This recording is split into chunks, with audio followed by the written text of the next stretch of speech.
What is up, everybody? My name's Free and welcome back to a brand new episode of Redstone Craft. Today, ladies and gentlemen, we are in our mega hole here in the Nether. Isn't this a thing of beauty? I think it absolutely is. I think this might be one of the best things we've ever done. It looks even better than the overworld one, because when I fly in the middle, I can literally look around and I'll only see the islands at the bottom. And not even that if I'm high enough. Or barely that. Anyway, as you might have guessed by the title, today we're finally doing it. We are building our Wither Skeleton Farm. Now, as I mentioned before, the Wither Skeleton Farm is an amazing farm, and it's going to allow us to farm a very crucial thing, Wither Skeleton Skulls, which, besides being worn on my head, are used for beacons. And due to the fact that they're used for beacons, we are going to need a lot of them, because the new base is going to have every effect at every corner, everywhere.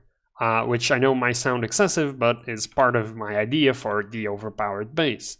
So hopefully this farm will produce enough. I've been running a few tests, and it really has. Oh, I actually managed that landing. That's impressive.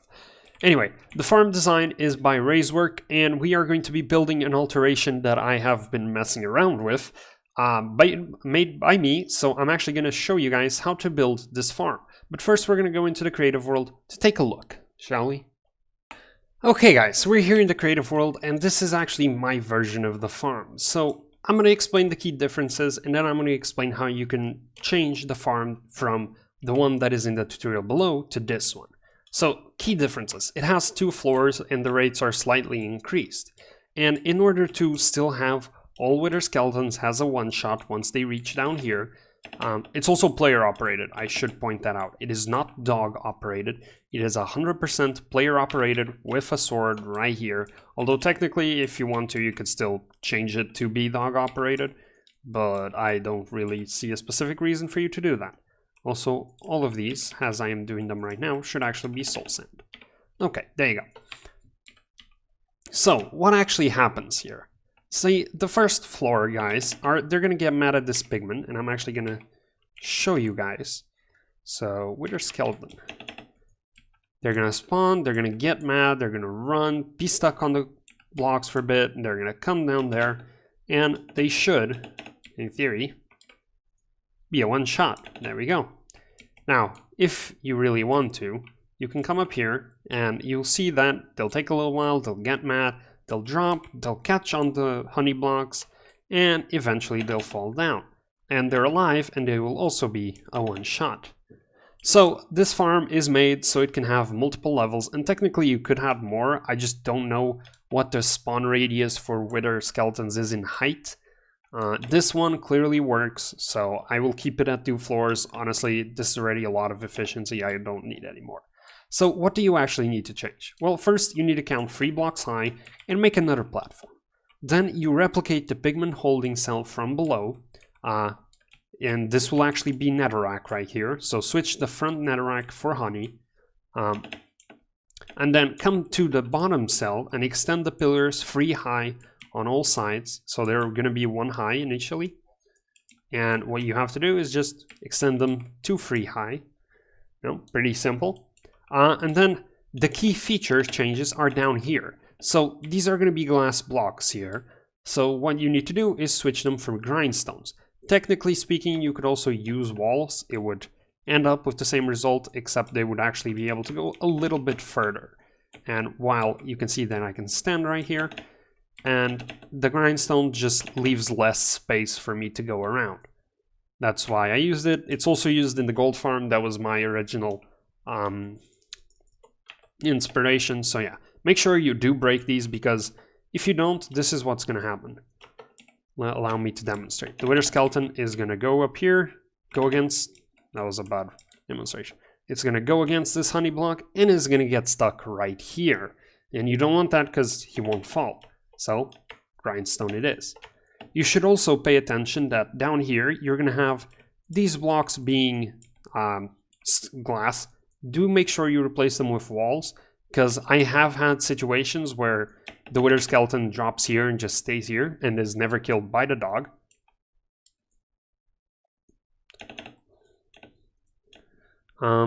No, they're already spawning. I didn't think they'd spawn with me this close. But yeah, it's actually a pretty easy farm to replicate. The key really is in changing the drop chute, and you can see that both of these are eventually going to pay attention to them, fall down, and be a one-shot. Then you can just come down here with your looting sword and kill them. And of course, all the drops will be collected and put into here. And if you use looting, you're going to produce a lot of wither skeleton skulls. So yeah, that's really the only thing to change. Please pay attention to extending these pillars. The gold blocks and the grindstones are really important. And something else you should know is don't put any walls here, because this wall hitbox will make the wither skeletons think they can walk there. And you don't want that, because then they might reach, they can just be stuck here because they'll be closer, because they'll be higher. See? So you don't want that, so make sure there are no walls touching any of these blocks, neither here on the bottom nor here on the top. Other key aspects is make sure these piglins that you put in here aren't crossbow piglins, because otherwise they will attack the wither skeletons and it will, well, lower their health and they'll probably die on impact down there. So yeah, both of them do have to be swords. Yeah, trapdoor here, as usual. These ones here can be blocks or could be walls, honestly, whichever one you prefer. But these ones do have to be grindstones and these ones do have to be walls. And I think that's it. The farm is pretty easy to do. This is, if you count 1, 2, 3, 4, 5, 6, 7, 8, 9. There you go. So uncounting the center one, it's 9 blocks in each direction. And I believe the reason for that is if they're any further, they will take their sweet time detecting that piglin, which will then slow down the rates of the farm. As for levels, or the height, and this was the thing I struggled with the most, if your fortress is at Y60, which mine isn't, it's higher, the first platform will be at Y59, and the second platform will be at Y63. So this will be about 2 blocks higher, right? 2, yep. If you count the floor 3. And this one's going to be 1, 2, if you count both floors. So, yeah. Those are the important coordinates, and make sure everything is slabbed and spawn proof, of course. So only things spawn here. Now, the other key detail with this is AFK spots. Now, they recommend us AFKing high up in the nether at about 128 blocks above the farm. So I can actually go up here, and this is at Y 161. So the first spawning platform is at Y 58, 59, yep, and that's at Y 161. So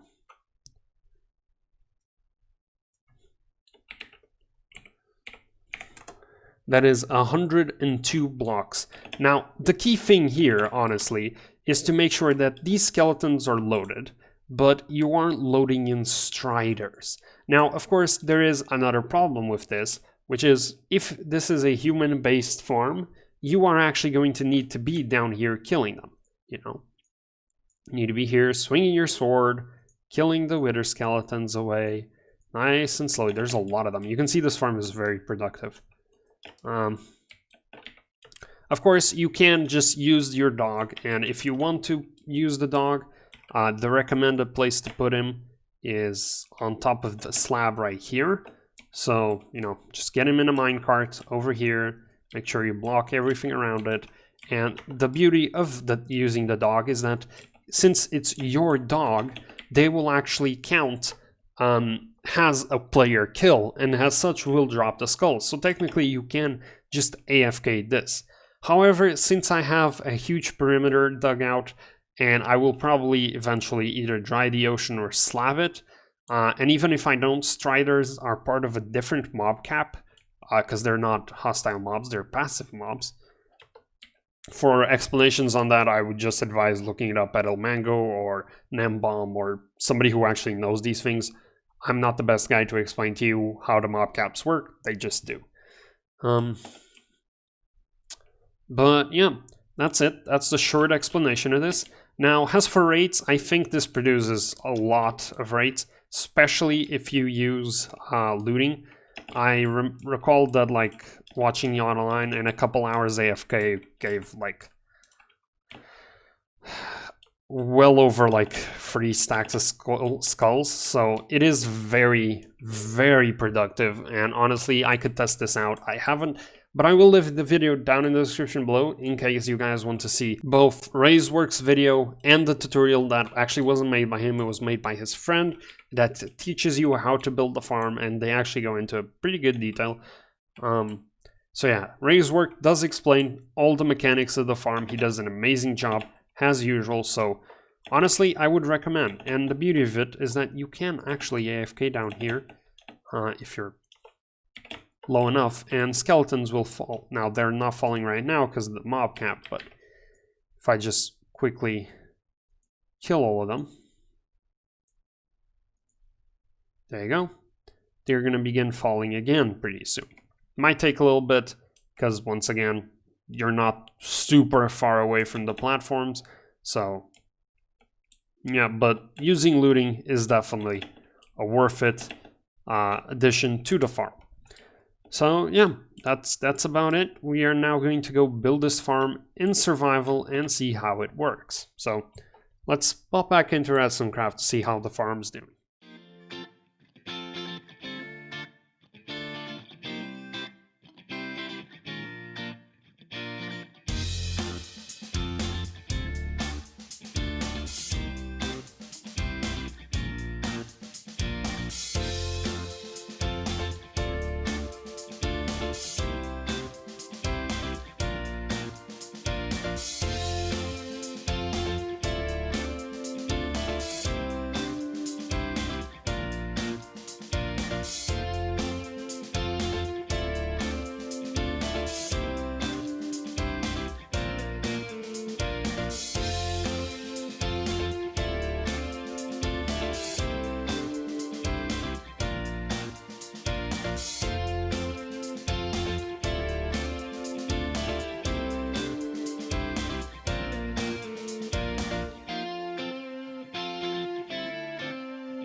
Okay guys, so we're back.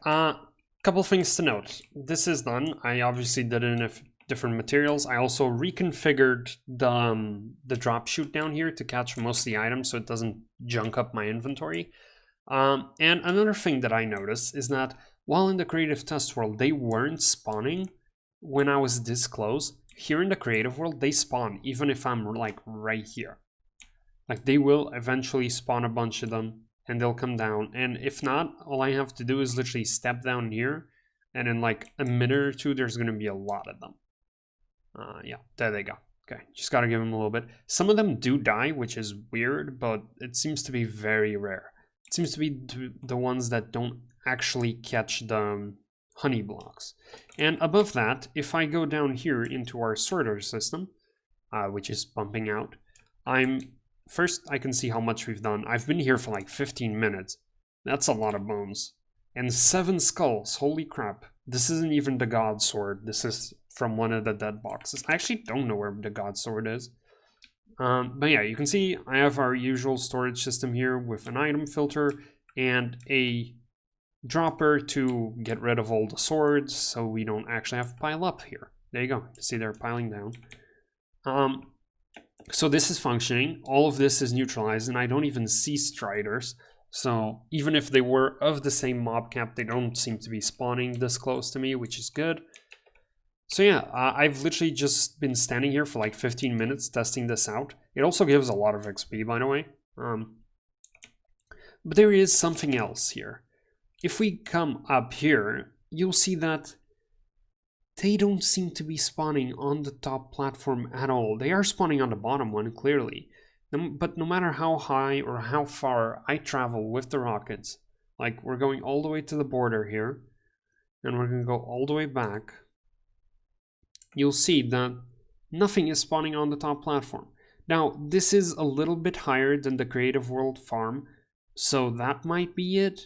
But on the other hand, it shouldn't, because their spawning platforms should be relative to the fortress, but I guess they're not. I guess their overall height,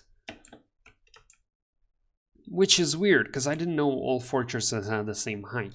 What I'm probably gonna do is I'm gonna back up this world, Redstone Craft, and go into the testing server I have and see if I lower the platform, the other one will work.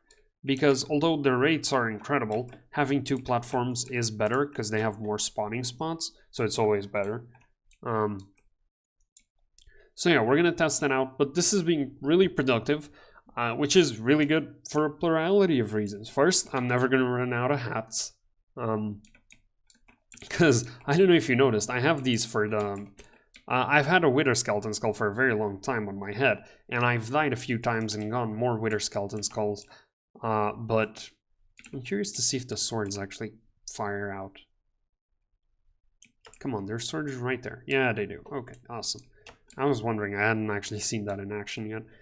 But yeah, I'm never running out of hats, and we're also going to have a lot of beacons. Now, we're not going to actually deal with the Wither in today's episode. That's going to be left for another episode. But I would like to point out that 9 Wither Skulls in well under an hour. In fact, what, like 15 minutes, 20 minutes maybe, since now. It's also a great source of coal. And I also made this particularly in this way, so I could fly out. Flying in is slightly harder, but flying out is possible. We also got both our piglins over there. They're both named, so they won't despawn. Yeah, this is something I actually forgot to mention. Name tag the piglins, or give them a piece of armor or something, so they can not despawn. That is actually really important, because while I was testing in the test world, they actually despawned twice. Because I ran some tests after I recorded that clip, so yeah. As for the rest, I genuinely think that's it. I know this wasn't a huge episode, but the farm really is easy. I'm not going to decorate it today, because I actually am still unsure of the decoration I want to put around this. But yeah. For now, this is it. The farm is working, it's being productive as all hell, and I'm gonna AFK here for a little while and see what skulls I have. I have an auto-clicker by Exumavoid, I believe, in his developing team. They have a specific auto-clicker that works, that is custom developed for Minecraft clients, that's why I'm gonna use it. But yeah, this is here, this is done, and I'm really proud of it. With that though, I sincerely hope you guys enjoyed today's episode. If you did, ow, and let me not hit the nether roof. If you did, make sure to hit that like button, subscribe to the channel, and that's all for today folks. I'm out. Peace.